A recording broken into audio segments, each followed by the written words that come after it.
No céu sobre o Palácio do Planalto, a noite caía como um manto de veludo escuro, pontilhado pelas luzes frias dos ministérios. Dentro da redação pulsante do maior jornal de Brasília, o veterano jornalista político, Sérgio Almeida, sentia o peso de 3 décadas cobrindo os corredores do poder. O aroma de café forte e a cacofonia familiar de teclados e telefones eram a trilha sonora de sua vida. Naquela noite, porém, um silêncio elétrico pairava no ar, uma tensão que antecede as tempestades. A tempestade chegou não com um trovão, mas com o bip agudo de um alerta internacional na tela de seu computador. Veio de Washington, envolto em jargões técnicos e códigos de aviação, mas com uma mensagem política tão sutil quanto um soco no estômago. Isabela, uma jovem produtora com olhos cheios daquele fogo que Sérgio um dia tivera em abundância, aproximou-se de sua mesa, o rosto pálido sob a luz fluorescente. Sérgio, você viu isso? A FAA acabou de emitir um NOTAM. É enorme. NOTAM, Notice to Air Missions. Um aviso. Mas este era diferente. Sérgio leu as palavras na tela, e cada termo técnico parecia uma peça de artilharia sendo posicionada. Situação potencialmente perigosa. Possível atividade militar, precaução por 60 dias.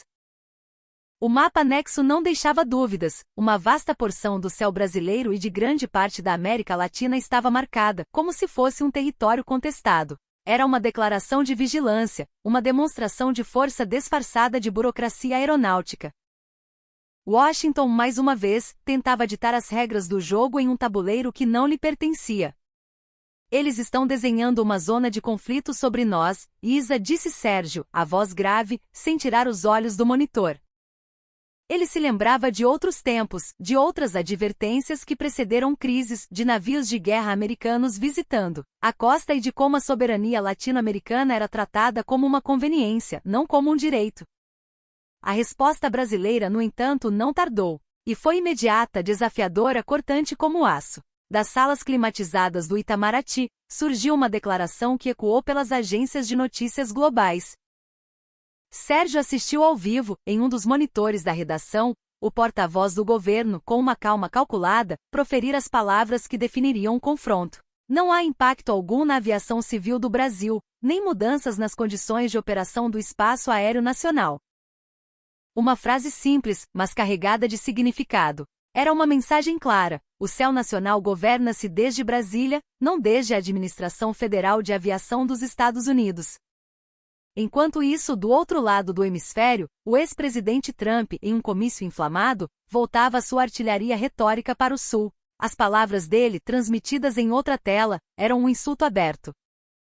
As facções governam o Brasil, declarou, ameaçando com ataques terrestres com uma arrogância que beirava ao delírio imperial. Ele pintava um quadro de um narcoestado, um território sem lei que precisava de uma mão forte para ser colocado em ordem. Uma mão, claro, americana.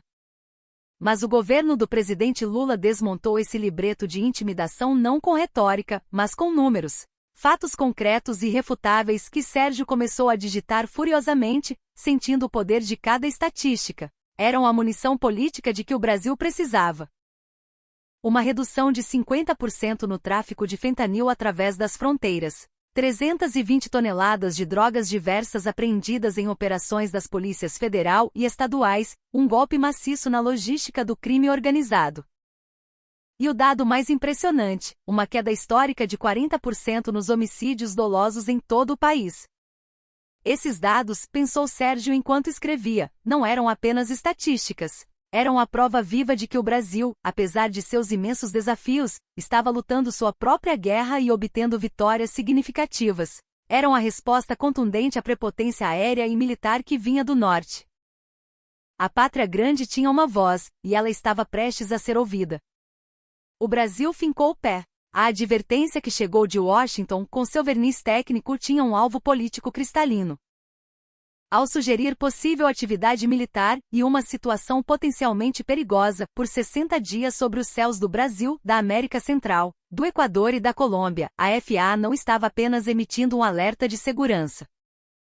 Estava construindo uma narrativa, uma onde a América Latina era um palco de instabilidade crônica, necessitando da tutela e vigilância dos Estados Unidos. Em vez de ceder ao medo, de se curvar à pressão implícita, o governo brasileiro pôs os pontos nos is. Não há implicações nem restrições operativas para o Brasil, nem para as companhias aéreas ou operadores brasileiros após o nótão da FAA, afirmou uma fonte do governo citada pela Reuters, desmontando de imediato a tentativa de semear a incerteza. A mensagem era uma rocha de tranquilidade em meio às águas turbulentas da geopolítica.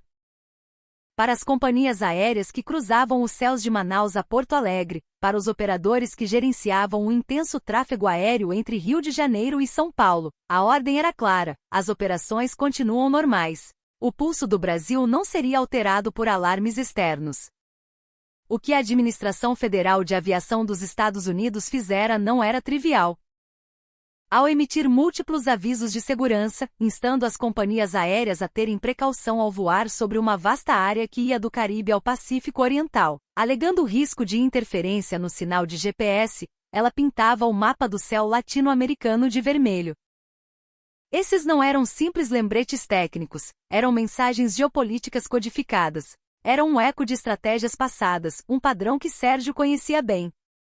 Ele se lembrou da crise na Venezuela, quando uma operação militar americana resultou na captura do presidente Nicolás Maduro. Na esteira daquele golpe de força, a própria FAA restringiu voos em grande parte do Caribe. O resultado foi imediato e caótico: centenas de voos cancelados pelas principais companhias aéreas. Não foi apenas uma questão de segurança, foi uma demonstração de poder, um estrangulamento logístico que provou quem controlava os corredores aéreos da região. Brian Bedford, o administrador da FAA na época, admitiu a Reuters a estreita coordenação com os militares americanos antes daquela operação. O roteiro era o mesmo, um que o Brasil agora se recusava a repetir. Primeiro, declara-se uma situação potencialmente perigosa. Em seguida, impõem-se restrições. O tráfego aéreo civil é afetado, gerando uma sensação de crise permanente. Em paralelo, a Casa Branca discute operações militares e intervenções limitadas, esvaziando, passo a passo, a soberania dos países afetados. Ao insistir que seu espaço aéreo permanecia em pleno funcionamento, o governo do presidente Lula não estava apenas defendendo suas companhias aéreas. Estava defendendo a própria soberania. Dizia ao mundo, com palavras sóbrias e firmes, que o céu brasileiro, com sua imensidão que cobre a Amazônia e se estende sobre o Atlântico, não se governa desde Washington. No caso brasileiro, a ofensiva teve um componente adicional, abertamente insultante. A retórica de Trump, ecoada por seus seguidores, não continha dissimulação. Vamos começar a atacar as facções. As facções e as milícias governam o Brasil, declarou ele, segundo a Fox News. Era mais do que uma ameaça militar, era uma tentativa de deslegitimar o Estado brasileiro, de apresentá-lo como um território sem controle, uma selva, que precisava de um xerife. Essa frase, carregada de desprezo e ignorância, pretendia justificar qualquer coisa, desde incursões terrestres na Amazônia sob o pretexto de combater o narcotráfico, até novas ondas de sanções ou operações especiais encobertas. Se o crime organizado governa o Brasil, então, na lógica trumpista, Washington teria o direito moral e estratégico de entrar e pôr ordem. O Brasil, com sua resposta técnica e política ao nótão, derrubou essa narrativa antes mesmo que ela pudesse ganhar altitude. E foi nesse momento que a figura do presidente Lula entrou em cena, não como um espectador passivo da pressão internacional, mas como o chefe de Estado que administra a crise com a serenidade de quem conhece a força de seu país. Diante do discurso belicista, ele não respondeu com bravatas, mas com dados. Há resultados muito contundentes da cooperação conjunta e do trabalho que o Brasil tem feito, afirmou o presidente em um pronunciamento, sublinhando que ali não havia um país passivo esperando ordens, mas um governo soberano que apresentava cifras auditáveis. Sérgio sentiu um arrepio de orgulho profissional e patriótico. Era o jornalismo em sua essência, fatos contra a ficção, dados contra a demagogia. De que resultados falava o presidente? Eram 3 pilares que desmontavam, um por um, o relato de um Estado falido. Primeiro, a redução de 50% do fluxo de fentanil, uma das drogas sintéticas mais letais, que Washington tanto alega combater. O Brasil mostrava que com inteligência e cooperação, era possível sufocar as rotas que alimentavam a epidemia de opioides nos próprios Estados Unidos. Segundo, a apreensão recorde de 320 toneladas de drogas. Imagens de depósitos da Polícia Federal abarrotados de cocaína, maconha e outras substâncias, vindas de portos como o de Santos ou de fronteiras porosas na Amazônia, rodaram o mundo. Terceiro, e talvez o mais significativo para a população brasileira, uma queda histórica de 40% nos homicídios dolosos. O país, embora ainda violento, estava se tornando mais seguro, resultado de políticas públicas integradas e do trabalho incansável das forças de segurança. Essas cifras eram dinamite política contra a ideia de que uma intervenção militar americana era necessária. Se o Brasil estava conseguindo cortar pela metade o fluxo de fentanil, apreender centenas de toneladas de drogas e reduzir drasticamente os assassinatos, com que argumento se poderia defender o envio de tropas? A realidade, teimosa e irrefutável, contradizia o libreto da intimidação. Além disso, Lula, com a astúcia de um estadista experiente, colocou sobre a mesa o tema que Washington habitualmente varre para debaixo do tapete: sua própria responsabilidade na crise. O presidente remarcou que os Estados Unidos precisam assumir a obrigação de reduzir o consumo interno de drogas, a fonte de toda a demanda, e, crucialmente, frear o tráfico de armas de alto calibre que flui de suas fronteiras para o sul, armando as facções e milícias que aterrorizam cidades como Rio de Janeiro. Não é apenas um problema do sul, é um circuito binacional, onde a demanda e as armas vêm do norte e as drogas do sul. Nesse contexto de alta tensão, a chamada telefônica entre o chanceler brasileiro e o secretário de Estado americano Marco Rubio ganhou um peso extraordinário. Não foi uma conversa decorativa, um mero formalismo diplomático. Fontes do Itamaraty confirmaram a Sérgio que a pauta foi a luta contra o narcotráfico, justamente em meio às pressões de Trump para lançar operações terrestres no Brasil. Ou seja, enquanto a política do medo era cozinhada em Washington, Brasília insistia na cooperação, mas com limites claros e inegociáveis. O presidente Lula já havia descartado publicamente, em mais de uma ocasião, a ideia de que tropas americanas pisassem em solo brasileiro para operações de combate. Não havia ambiguidade ali. Colaboração em inteligência, sim. Treinamento conjunto, sim.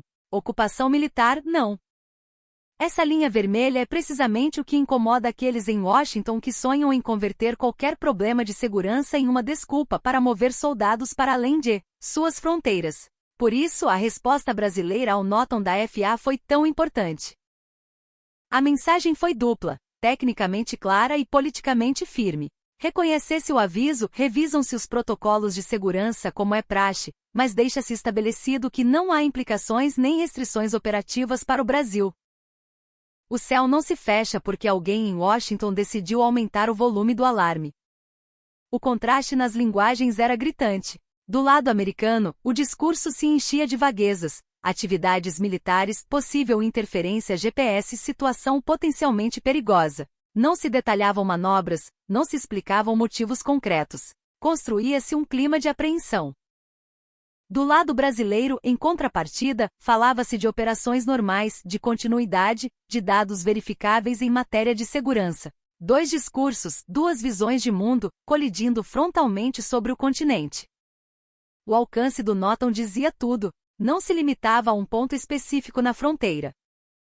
Abarcava o Brasil, vários países centro-americanos, Equador, Colômbia, Panamá e enormes regiões de voo sobre o Pacífico Oriental, incluindo áreas de controle aéreo sob responsabilidade de centros em Manaus, Recife e Bogotá. Era uma faixa inteira do continente colocada sob uma etiqueta de precaução. Esse tipo de aviso, quando não respondido com firmeza, acaba normalizando a ideia de que a América Latina é um espaço permanentemente militarizado, um quintal estratégico. Acabam se convertendo no pano de fundo para futuros desdobramentos navais, bases temporárias e radares compartilhados que casualmente sempre terminam sob comando ou supervisão americana. O Brasil, ao se posicionar, estava cortando esse automatismo. Um comunicado conjunto do chanceler e de Rubio admitiu que persistem desafios significativos para frear as facções e deter o tráfico de fentanil e armas. Ninguém no governo brasileiro negava a gravidade do problema. A questão era a solução. Desse reconhecimento não se depreende que a resposta tenha que ser um tanque, um drone ou um batalhão de fuzileiros navais cruzando a fronteira. Em suma, ao afirmar que não há mudanças nem restrições para suas companhias aéreas, o Brasil protegia também os países que ficaram sob a mesma sombra do NOTAM. Se a principal economia da América Latina se planta com essa firmeza, a mensagem para a América Central e o resto da América do Sul é clara: nem todo aviso de Washington deve ser aceito como dogma. Nem todo alarme deve se traduzir em obediência cega. Sérgio terminou de escrever seu editorial. A luz da manhã já começava a atingir o céu de Brasília. Sentia-se exausto, mas com uma clareza renovada. Washington, mais uma vez, tentará envolver sua política de força em uma linguagem de segurança aérea e precaução técnica. Mas desta vez topou com um governo brasileiro que não se deixou arrastar para o roteiro do medo. O presidente Lula, com dados na mão, e o Estado brasileiro, com seu céu aberto e soberano, lembraram aos Estados Unidos uma lição fundamental. Ele releu a última frase, ajustando uma palavra aqui e outra ali, antes de enviar o texto para a impressão. O som das impressoras começando a rodar era como rufar de tambores. Na América Latina, concluiu ele em seu artigo, já não basta apenas ameaçar. Há países dispostos a responder. E a voz do Brasil, a voz da pátria grande, ressoará com firmeza para quem quiser ouvir. Sou Sérgio Almeida, e esta é a voz da pátria grande. Se você quer fazer parte da comunidade que defende nossa soberania e nossa voz no mundo, inscreva-se em nosso canal. Se quiser ser notificado cada vez que publicarmos uma nova análise, ative as notificações. Se desejar apoiar nosso jornalismo independente, pode fazê-lo através do link na descrição deste vídeo. Em nome de toda a nossa equipe, despeço-me. Até nosso próximo encontro.